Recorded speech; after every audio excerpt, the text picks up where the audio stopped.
Apa? Mas Ferrari lho Mas. Bagi jenengan. Nek kaya wali songo kuwi Mas. Kuwi sebenarnya kepiye? Nek versi jenengan. Ya diomonge sing diomong-omonge wong anu. Wali Songo itu wali-wali Sunan Kalijaga, terus Sunan Gunung Jati, Sunan Ampel itu ya Wali Songo itu ya. Sunan Muria. Maksudnya gimana? Kadang kan ono sing cek ngawoke itu wali Allah sing bener-bener wali Allah. Tapi kadang ono yang percaya ya kita itu enggak percaya sama itu. Kita percaya nabi-nabi gitu loh. Disebut wali itu ketika kamu berpihak kepada Allah, itu kan wali-wali Allah, itu kan wali itu kan ketika kita itu menyebut orang tua kita itu sebagai wali murid kan. Nah, berarti definisi dari kata wali itu dulu. Berarti bisa dikatakan bahwa wali itu adalah pelindung kita, benar nggak? Yang membiayai kita, yang menyekolahkan kita, yang membayarkan SPP kita, itu disebutnya wali murid. Benar nggak? Ketika dikatakannya wali Allah, itu berarti dia adalah dikatakan sebagai orang yang berpihak kepada Allah, ya kan? Ketika kamu ini sudah berpihak kepada Allah, berarti kamu itu wali Allah. Ketika kamu ini belum berpihak kepada Allah, maka kamu itu bukanlah wali Allah. Tetapi ketika kamu itu, pertanyaanmu ini sebagai, mungkin secara eksplisit itu ada apa enggak sih Mas, gitu ya. Mungkin kamu akan menanyakan itu, tapi kami takut ya. Tapi kamu takut untuk menanyakan itu. Ini kan karena kamu itu sudah dididik oleh kedua orang tuamu itu, oleh guru-gurumu itu. Kamu itu diprosesnya atau dimasaknya itu ketika kamu itu harus menuruti atau meyakini terhadap apa yang dikatakan oleh orang tua atau guru-guru kita. Akhirnya kita takut untuk menentang. Entah itu benar atau itu tidak benar, kamu wajib untuk mengikuti, kan seperti itu kan. Akhirnya yang terjadi ketika kita ini tidak percaya adanya wali songo, akhirnya kita tidak jarang kita dikafirkan, benar nggak? Tetapi ketika kita itu selalu bertanya, apakah benar wali songo itu ada? Seperti apakah mereka? Apa sih yang mereka sampaikan? Berita apa yang mereka sampaikan? Ketika berita atau implementasi dari wali-wali itu hanyalah cerita-cerita tentang keberpihakannya kepada Allah, adanya wali tersebut, tidak adanya wali tersebut, maka kita harus mengimplementasikannya itu sebuah kebenaran atau makna. Jadi ketika sekarang itu ini analogi ketika itu Superman itu ada nggak? Tidak ada. Tetapi bagaimana sikap dan sifat Superman itu? Menolong orang yang sedang kesusahan. Maka ada atau tidak adanya Superman itu, kita akan mengambil makna-makna dari kehadiran Superman tersebut sebagai analogi, benar nggak? Kalau saya hanya akan menyikapi terhadap ada atau tidaknya wali songo itu, hanya akan mengambil hikmah-hikmah atau cerita-cerita mengenai kebijaksanaan yang mereka sampaikan saja kok. Ketika wali songo itu, Sunan Kalijaga itu memasukkan unsur-unsur Islami ke dalam wayang, ya itu bagus. Tetapi kan saya tidak perlu tahu wali songonya itu ada atau tidak, Sunan Kalijaganya ini benar-benar ada atau tidak. Tetapi saya hanya akan mengimplementasikannya Sunan Kalijaga ini hanya dalam sebuah kebaikan-kebaikannya kok. Ketika dikatakan bahwa Sunan Kalijaga ini bertapa di tepi sungai itu berapa tahun? 3 tahun. 3 tahun. Berarti dia 3 tahun itu tidak makan, tidak minum, ya kan? Ini kan makna dari puasa. Ketika ada seseorang itu bisa bertahan puasa lebih dari 1 hari kan, Itu saja kok. Maknanya berarti dia puasa. Ketika dikatakan, ini kan dalam cerita-cerita begitu kan, akhirnya kan kita diwajibkan atau dipaksa untuk meyakini sebuah begini. Maksudnya ketika diceritakan suatu pohon kolang-kaling itu ditunjuk kemudian menjadi emas, bener ya? Akhirnya kita akan menerimanya, Wali Songo itu sakti, bener gak? Ketika pohon kolang-kaling itu ditunjuk menjadi emas. Nah ini kan pada saat kita kecil dulu menerima cerita-cerita seperti ini kan, akhirnya akan mengagumi kehebatan dari Wali Songo tersebut, bener gak?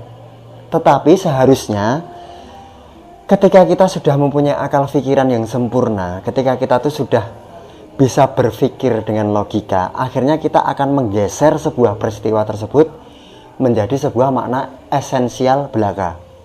Seperti Al-Quran itu kan terdapat ayat-ayat muhkamat dan ayat-ayat mutasabihat.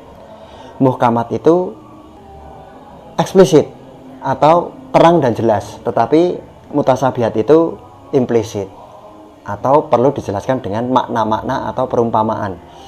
Ketika kita itu menggeser suatu peristiwa tersebut, peristiwa ditunjuknya kolang-kaling ini menjadi emas, akhirnya kita akan menggesernya menjadi sebuah makna implisit kan, menjadi eksplisit.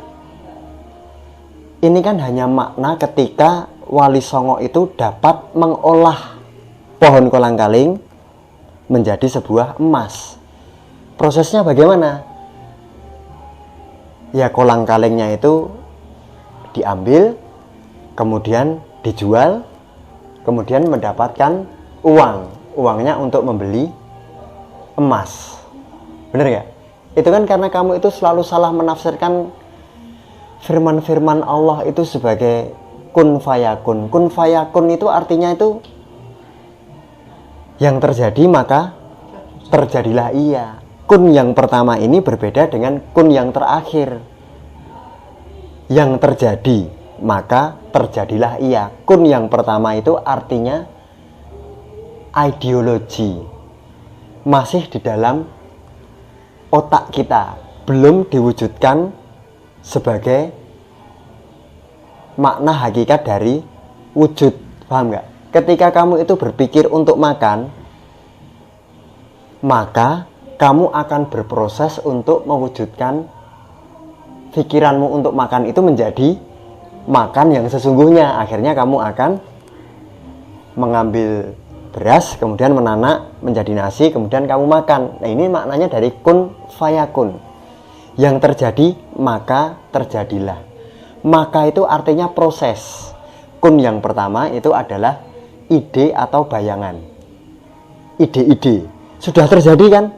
Maksudnya ketika kamu itu mempunyai ide untuk makan, itu makanan itu sudah ada kan di dalam pikiranmu, tetapi belum menjadi wujud secara fisik yang benar-benar bisa kamu pegang secara muhkamat. Ketika nasi ini masih menjadi mutasabihat, harus kamu jadikan muhkamat gitu loh.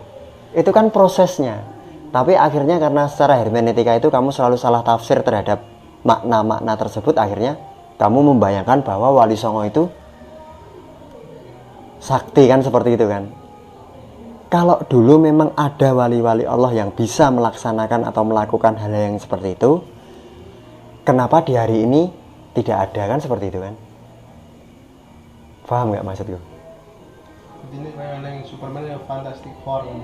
Nah itu kan kita hanya akan mengambil secara memaknainya harus secara mutasabihat menjadi muhkamat kan, seperti itu kan. Dari implisit menjadi eksplisit.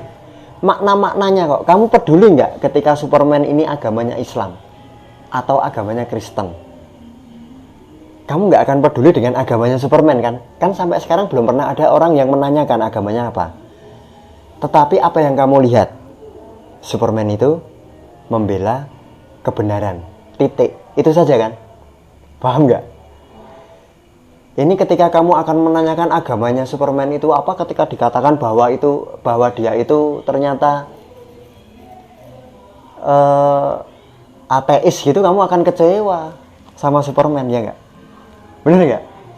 Superman itu ternyata menyembah pohon beringin gitu kan, kamu akan kecewa.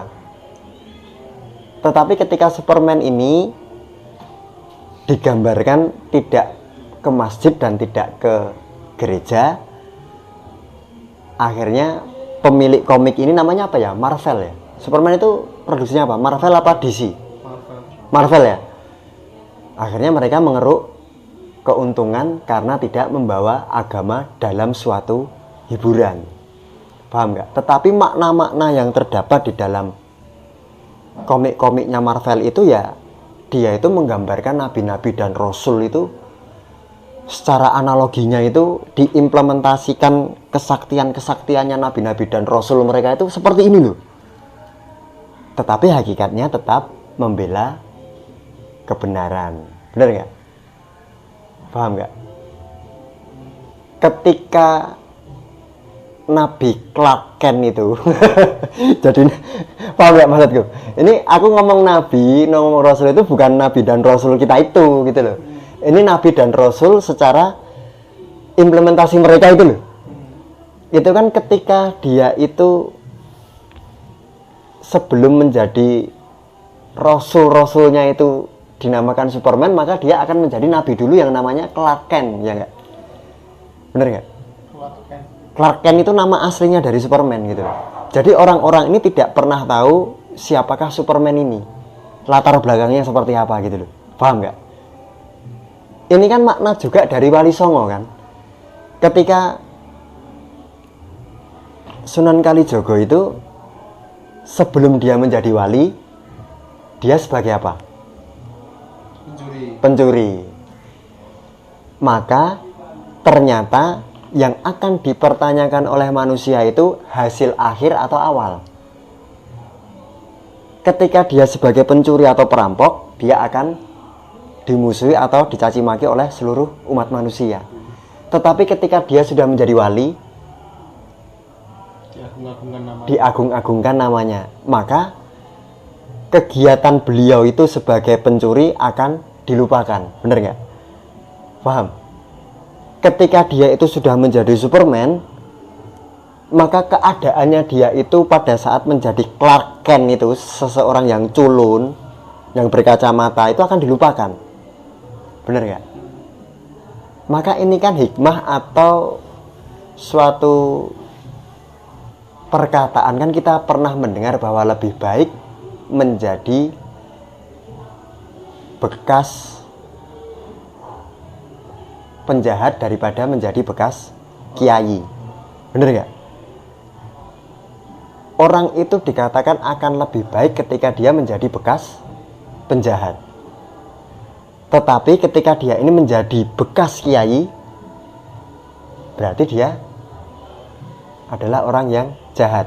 Tetapi lebih baik tidak menjadi bekas kiai, tidak menjadi bekas penjahat, tetapi kita menjadi orang yang baik, kan itu. Jadi makna-makna kan ketika Sunan Kalijogo ini diceritakannya secara runtut seperti itu, kita hanya akan mengambil makna-maknanya. Karena kan secara syarat wala takfu malaisa laka bihi ilmi innas samaa wal basara wal fuada kulu ulaika kana anhu mas'ula. Dan janganlah kamu mengikuti pengetahuan yang kamu tidak mengetahui tentangnya. Sesungguhnya penglihatan, pendengaran, akal pikiran kan akan dimintai pertanggungjawaban kan.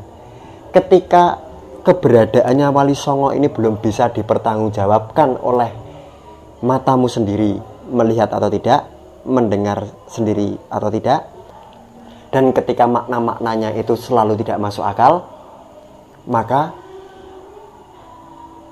secara jujur sebenarnya kita dilarang untuk mempercayai keberadaannya. Tetapi ketika makna-makna atau hakikat dari cerita-cerita dari Sunan Kalijogo itu selalu membawa kebaikan-kebaikan dan berpihak kepada Allah, maka secara eksplisit saya nyatakan saya percaya terhadap makna dan sikap atau sifat dari beliau. Tetapi secara keberadaannya beliau itu yang digambarkan seperti itu, saya tidak percaya. Paham nggak? Secara syariatnya Sunan Kalijaga itu seperti itu, saya kurang bisa mempercayai ketika beliau ini sakti-sakti yang seperti itu. Ketika sholat di atas air tidak tenggelam, seperti itu kan syariat-syariat yang sampai sekarang saya belum bisa mempercayai. Tetapi secara makna hakikatnya beliau itu adalah wali Allah, itu saya percaya. Begitu loh maksudnya. Ngerti maksudku? Apa piye? Apa kurang maksudnya? Jawabanku itu kurang puas atau gimana? Terus aku pakai mikir gue ini mas. Jadi kayak gawe tokoh mungkin dia.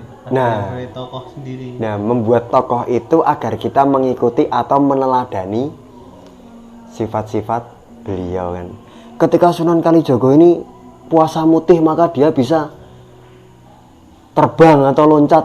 Nah, kan? Mungkin seperti itu kan, berarti kan sebenarnya tuh kita tuh hanya disuruh untuk berpuasa kan, seperti itu kan, gitu loh. Ketika Sunan Kalijaga itu bertapa selama 3 tahun itu, setelah bertapa dia menjadi sakti, itu kan makna dari perintah kita untuk uzlah kan, atau berkholwat, menyepi kan, atau menjauh dari dunia untuk beberapa saat waktu tertentu kan, seperti itu kan makna-makna.